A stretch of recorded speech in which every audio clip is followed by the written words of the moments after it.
প্রিয় দেশবাসী ও প্রবাসে অবস্থানরত মুসলমান ভাই ও বোনেরা, আসসালামু আলাইকুম ওয়া রাহমাতুল্লাহি ওয়া বারাকাতুহু।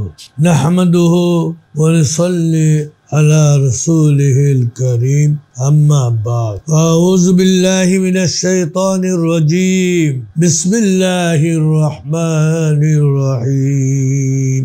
قل اللهم مالك الملك تؤتي الملك من تشاء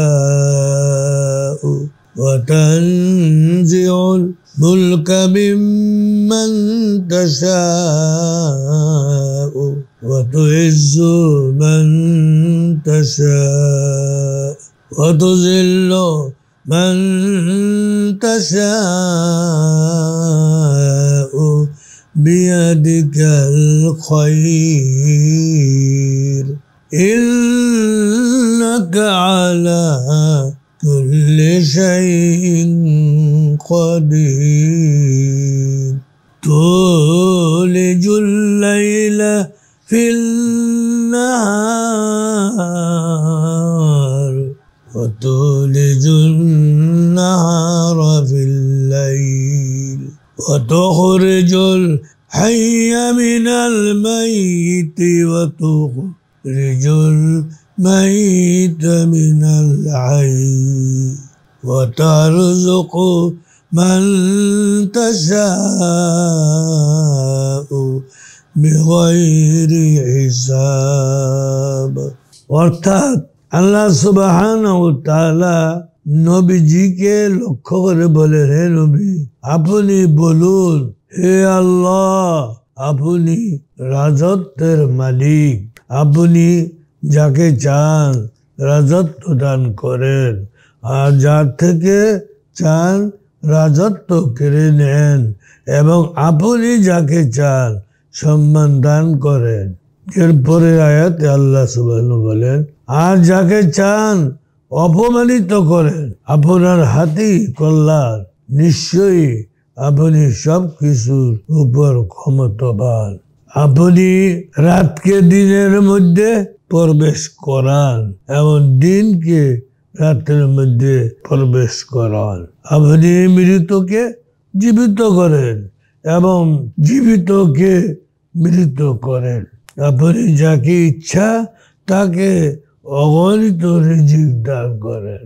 আমি মীর মোহাম্মদ মোবারক হুসাইন, বাড়ি মসজিদ, বড়নগর, সোনারগাঁ, নারায়ণগঞ্জের স্থায়ী বাসিন্দা।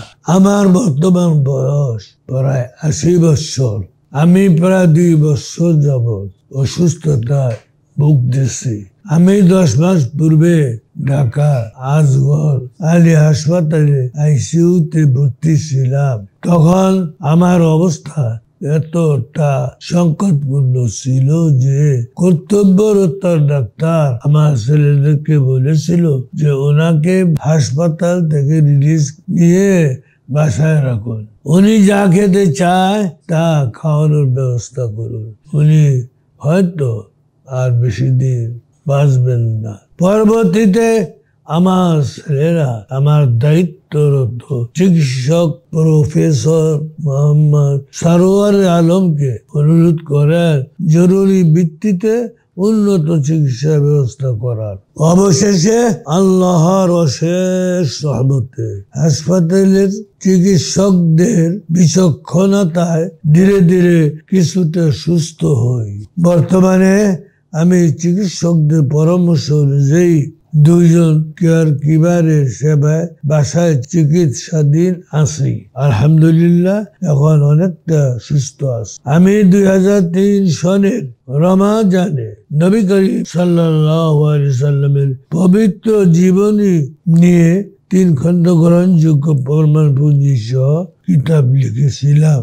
অসুস্থতার কারণে তার সময়ে ছাপানো সম্ভব হয়নি বিধায় ২০২৪ সালে উক্ত কিতাব ছাপানো হইয়াছে। আজকে আমি আপনাদের মাঝে উপস্থিত হয়েছি দু জাহানের নবী মুহাম্মদুর রাসূলুল্লাহ সাল্লাল্লাহু আলাইহি সাল্লামের পবিত্র জীবনী ধারাবাহিক আলোচনা করার আশা রাখি। যদি আল্লাহ তাআলা আমাকে তৌফিক ও নেক হায়াত প্রদান করেন, ইনশাআল্লাহ নবীজির পবিত্র জীবনী আপনাদের মাঝে উপস্থাপন করব। আমিন। ওয়া মা তৌফিকি ইল্লা বিল্লাহ।